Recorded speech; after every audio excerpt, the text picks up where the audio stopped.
नमस्कार विद्यार्थी मित्रांनो, स्वागत आहे तुमचं आपल्या एचडीसी कॉलेज या चॅनल मध्ये। आज सर्वांना एक विनंती व्हिडिओ आहे सर्वांसाठी, कारण बऱ्याचशा विद्यार्थ्यांच्या ज्या सुट्ट्या आहेत त्या सुट्ट्या कशा प्लॅन करू शकता या संदर्भात आहे। कारण एक्झाम चुकवू नका। सगळ्यांनी ज्यांनी एक्झामसाठी ऍप्लिकेशन दिलेलं आहे किंवा भरलेलं आहे डीडीसीएच्या एक्झामसाठी, तर त्या सर्व विद्यार्थ्यांनी नक्की एक्झाम द्या, त्याबद्दल एक आव्हान करणारा व्हिडिओ आहे।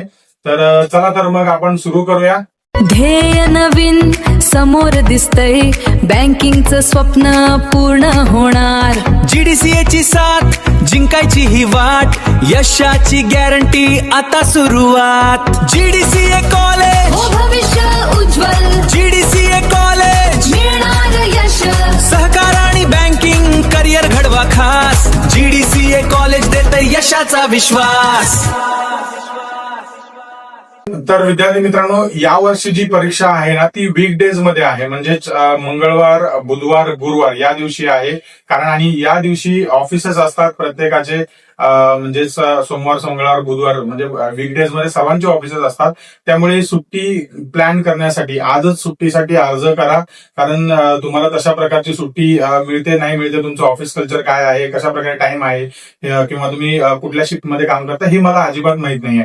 तर त्याचमुळे आजच तुम्ही अप्लाय करा तुमच्या सुट्टीसाठी, तुमच्या बॉसकडे किंवा जे काही तुमचे मॅनेजर्स असतील त्यांच्याकडे सुट्टीसाठी अप्लाय करा, जेणेकरून तुम्हाला ती सुट्टी प्लॅन करून तुम्ही ऍटलीस्ट एक्झाम देऊ शकाल, जर तुमचा स्टडी झाला असेल त्या पद्धतीने। जर नसेल झाला तरी तुम्ही एक्झाम द्या, जेणेकरून तुम्हाला अटेम्प्ट जो आहे तो ऍटलीस्ट लक्षात येईल की मी एक्झाम दिली, म्हणजेच अटेम्प्ट का होईना केली, ऍक्च्युअली जरी पास झाला नापास झाला तो सेकंडरी पार्ट आहे, पण अटेम्प्ट केली याचं एक समाधान राहील तुम्हाला। त्याचमुळे आपल्याला ह्या सुट्ट्या ज्या त्या तुमच्या पद्धतीने प्लॅन करायचं। आजच एक सुट्टीचा अर्ज करा तुमच्या मॅनेजरकडे, माझी एक्झाम असल्यामुळे त्याच्यासोबत वाटल्यास हॉल तिकीट पण जोडा तुमचं जीडीसीएचं, की माझी एक्झाम आहे या तारखेला, तर मला या तारखेपर्यंत सुट्टी हवी असणार आहे। तर मे बी समजा तुमच्याकडे थोडासा वेळ हवा असेल तुम्हाला थोडा अभ्यासासाठी, काही ऑफिसेसमध्ये रविवारी सुट्टी असते, काही ठिकाणी शनिवार रविवार असते, काही ठिकाणी मे बी गुरुवारी असू शकते, डिपेंड। आता हे माहित नाही आपल्याला, पण ते फक्त एक सांगतोय तुम्हाला की कशा प्रकारे प्लॅन करू शकता तुम्ही।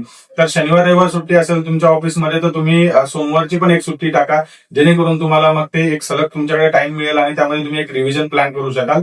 तर ज्यामध्ये 3 दिवसाची सुट्टी, मंगळवार, बुधवार, गुरुवार या 3 दिवसाची सुट्टी तुम्ही प्लॅन करू शकता। आणि जे गव्हर्नमेंट एम्प्लॉय आहेत, जे बँकेमध्ये काम करतात, त्यांना तो ऑलरेडी सुट्टी आहे 1 दिवसाची, पण फक्त 2 दिवसाच्या सुट्ट्या त्यांना ऍड ऑन करायच्या आहेत। तर त्यामुळे त्या पद्धतीने त्या सुट्ट्या तुम्ही प्लॅन करा। असं ज्यावेळेस तुम्ही सादर कराल तुमच्या मॅनेजरकडे, त्यावेळेस त्यांना ते हॉल तिकीट पण द्या, माझा तो परीक्षा क्रमांक हा आहे किंवा माझे सेंटर इथे आलेलं आहे, तर मला या पद्धतीने मला तिकडे जाणं आवश्यक आहे, तर माझी एक्झाम आहे आणि हे माझं हॉल तिकीट मी याच्यासोबत अटॅच करत आहे, तर कृपया मंजूर करा म्हणून असं एक विनंती अर्ज करायच्या प्रकारे तुम्ही सुट्टी अप्लाय करून एक्झाम द्या व्यवस्थित।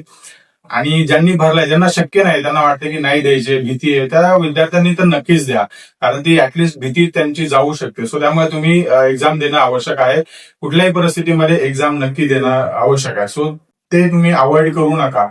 का अवॉइड करू नका म्हणतोय मी, कारण ही एक्झाम वर्षातून एकदाच होते, म्हणजेच प्रत्येक वर्षी मे महिन्यात होते। सो त्यामुळे तुम्हाला असं वाटेल की आता नेक्स्ट चान्स मध्ये आपण देऊ, मग ते 1 वर्ष तुमचं अख्खं वाया जात आहे। सो त्यामुळे तुम्ही आता ज्या विद्यार्थ्यांनी फॉर्म भरलेले आहेत, आपल्याकडे साधारणपणे 10,000 विद्यार्थ्यांनी आपल्याकडनं फॉर्म भरले, तर सर्व विद्यार्थी देणारच आहेत।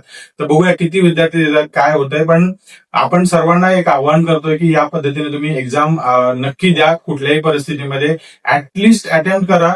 पास होऊ फेल होऊ ते तर बघूया आपण रिझल्ट मध्ये, तुम्ही काही फॉलो केले असतील काही गोष्टी, अभ्यास तुमचा ज्या व्यक्तीकडनं तुम्ही ट्युशन घेताय, क्लासेस घेताय किंवा जिकडे तुम्ही अभ्यास करताय, ज्या नोट्स वापरताय, त्या पद्धतीने तुम्ही प्लॅन करा स्टडी आणि लिहा।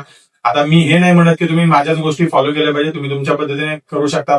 प्रत्येक विद्यार्थी वेगळ्या पद्धतीने विचार करतो, त्यामुळे आपण प्रत्येकाला हे नाही सांगू शकत तुम्ही आमच्याकडे येऊन करू शकता, असं काहीच नाही। तुम्ही ज्या व्यक्तीकडे किंवा ज्या क्लासेसमध्ये तुम्हाला योग्य गोष्ट मिळते किंवा तुमच्या सोयीस्कर किंवा तुम्हाला आवड, जर समजा एखाद्या क्लासेसमध्ये तुम्हाला त्यांचं शिकवणं तुम्हाला मे बी कळत असेल, तर त्या पद्धतीने तुम्ही त्या व्यक्तीकडे तुम्ही क्लासेस घेतले, तर ते सर्व गोष्टी ज्या आहेत त्या वापरून तुम्ही तुम्ही एक्झाम द्या. तर तुम्ही कुठे क्लासेस नाही लावले किंवा काहीच केलं नाहीये, फक्त पुस्तक आहे, तुम्ही पुस्तकातून सुद्धा तुम्ही अभ्यास करू शकता, असं काही नाही. किंवा आपल्या ज्यांनी नोट्स घेतात त्या नोट्स मधून सुद्धा तुम्ही अभ्यास करू शकता. असं कंपल्शन नाही की तुम्ही आमच्याकडनं घेतल्या पाहिजेत. कुठलाही तुम्ही तुमच्या पद्धतीने प्लॅन करू शकता. फक्त एवढंच आहे की तुम्ही एक्झाम द्या, कुठल्याही परिस्थितीत काही होऊ द्या, काही होऊ द्या, पण एक्झाम नक्की द्या.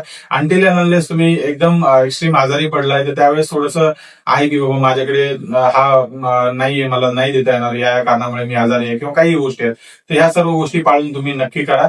पण सुट्टीला आजच अप्लाय करा जेणेकरून तुम्हाला सुट्टी तुमची मंजूर होईल. ठीक आहे.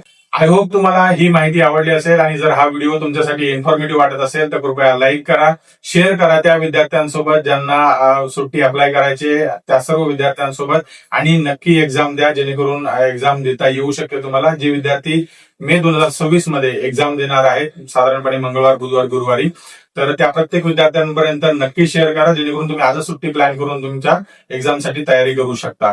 ठीक आहे. तर जीडीसीएच्या अन्य कोर्सेस बद्दल अधिक माहिती हवी असेल, जसे online courses, open schooling courses आहेत, डिस्टन्स MBA वगैरे हे कोर्सेस आहेत, त्या सर्व कोर्सेस बद्दल अधिक माहिती हवी असेल तर कृपया कॉल करा, विचारा आम्हाला, आम्ही सर्व गोष्टीबद्दल तुम्हाला माहिती देऊ. आणि अशाच माहितीपूर्ण व्हिडिओसाठी आपल्या जीडीसीए कॉलेज या चॅनलला नक्की सबस्क्राईब करा. तर भेटूया पुढील व्हिडिओमध्ये अधिक माहितीसह नवीन विषयाबद्दल. तोपर्यंत नमस्कार.